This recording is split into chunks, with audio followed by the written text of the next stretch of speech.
اب ہوتا ایسا تھا کہ نماز سے فارغ ہوتے تو لوگ رسول اللہ کو کہتے تھے یا رسول اللہ میں جلدی جاؤں، مجھے نماز کے اندر میری اٹھنی باہر میں نے رسی نہیں باندھی، مجھے لگتا ہے کہ چلی گئی ہوگی، بھاگ گئی ہوگی. یا کوئی کہتا یا رسول اللہ میری دکان میں کھل کر آیا یا میرے گھر پہ جانا. یعنی طرح طرح کی ایسی باتیں کرتے تھے کہ لگتا ایسا تھا کہ یہ لوگ نماز کے دوران جہاں فزیکلی تھے لیکن مینٹلی دنیا میں تھے.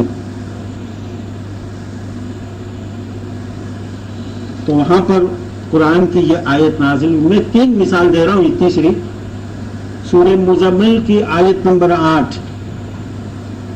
سورہ مزمل کی آیت نمبر 8. ہر چیز سے کٹ کر اس کی طرف ہو جاؤ. ہر چیز سے کٹ کر اس کی طرف ہو جاؤ. یہاں لفظ تبتیل استعمال ہوا ہے عربی، جس کا مطلب ہے ٹو کٹ آف. اب یہاں کنسنٹریشن ایکاگرتا کی تعلیم رسول نے دی. یہ تو 3 مثال دی، اور پرابلم اگر آئی ہوگی تو اور بھی بتائی ہوگی. تو یہ تو جب تک رسول تھے. اب رسول میں نے بتایا کہ ہجری سن 2 سے یہ نماز ہوا، اس کے بعد 8 سال تک رہے رسول اللہ حیات، 8 سال نبوت. 8 سال میں جو پرابلم ہے قرآن کی آیت کے مطابق رسول ان کو سکھاتے تھے اور سسٹم اور طریقہ بناتے ایک فون تک لے آئے. اور فون تک ابھی پہنچے نہیں اور رسول اللہ کی وفات ہو گئی، کیونکہ اسلام ابھی کروڈ فارم میں تھا جتنا ہو سکا. اگر رسول آج تک حیات ہوتے تو نماز آج جو پڑھی جاتی ہے نا وہ ایسے نہیں ہوتی جیسے پہلے پڑھی جاتی تھی. آج بھی چینجز ہو چکی ہے. 8 سال میں اتنی 3 چینجز میں نے بتائی، ایسے تو کئی ہے مگر 3 کی مثال دی، نہ جانے کتنی چینجز ہوئی ہوگی. اور وہ چینجز کیسی ہوتی؟ ایگزیکٹلی جیسے اسماعیلی دعا پڑھتے ہیں بس، کیونکہ رسول اس کے ساتھ ہے. نور تو وہی ہے، ہر دور میں ہر پیریڈ میں نور تو وہی ہے، گائیڈنس تو سیم ہے نا. اب ماڈرن زمانے کی عبادت دعا اور 14 سال کی نماز، اس کے بیچ میں اب ٹسل بھی کیسی ٹسل، مگر ٹسل بھی آپ لوگوں میں پہلی ٹسل کو تو دور کرو. اب میں آپ کو قیام کی حالت بتاؤں. قیام کی حالت میں ابو حنیفہ کی بات لیجیے. ابو حنیفہ نے کہا ہے کہ ہاتھ جو ہے جو ہم جوڑتے ہیں کھڑے ہو کر تو ناف سے تھوڑا نیچے ناف تک ہاتھ ہونے چاہیے، الٹا ہاتھ اس کے اوپر سیدھا ہاتھ اس طرح. سنیوں کا شافی کہتا ہے، شافی طریقہ کہ ہاتھ نہ ناف کے اوپر پیٹ کے اوپر نہیں بلکہ ایسے ہونے چاہیے. اب اور بھی دیکھیے، یعنی میں مثال دے رہا ہوں، ملکی فرقے کو دیکھیے سنیوں کے، کہتا ہے کہ ناف اور چیسٹ کے بیچ میں ہاتھ ہونے چاہیے. اور شیعہ کہتا ہے کہ چھوڑو سب، ہاتھ چھوڑ دینا چاہیے، کھلے رکھو، ناک پہ رکھو، سینے پہ رکھو، بازو پہ رکھو، کھلے رکھو. اس کے اوپر ڈسکشن ہو رہی. اور میں ہمیشہ اس کی مثال دیتا ہوں کیونکہ مجھے ابھی تک اپنی لائف کے اندر ایک واقعہ یاد رہا ہے کہ ایک زمانہ تھا کہ میں خود یونیورسٹی میں آنرس یعنی ایم اے کے لیے جایا کرتا تھا، لیکن جان کر نہیں سکا. بعد میں نے پرائیویٹلی اسلامک ہسٹری میں ایم اے کی تھی. لیکن اس وقت کی بات کر رہا ہوں جب احمدی بھی تھے، شافی تھے، یہاں پر شیعہ تھے اور ویریس قسم کے لوگ کینٹین کے اندر ملا کرتے تھے، ڈسکس ہوتی تھی اسلامک اسٹڈی اور اسلامک ہسٹری کے اسٹوڈنٹ وغیرہ ٹیچروں سے سوال. اور ان کو پتہ ہے کہ تقریباً مجھے یاد ہے کہ 40-42 کے قریب ہم لوگ اسٹوڈنٹ ہوتے تھے. یونیورسٹی میں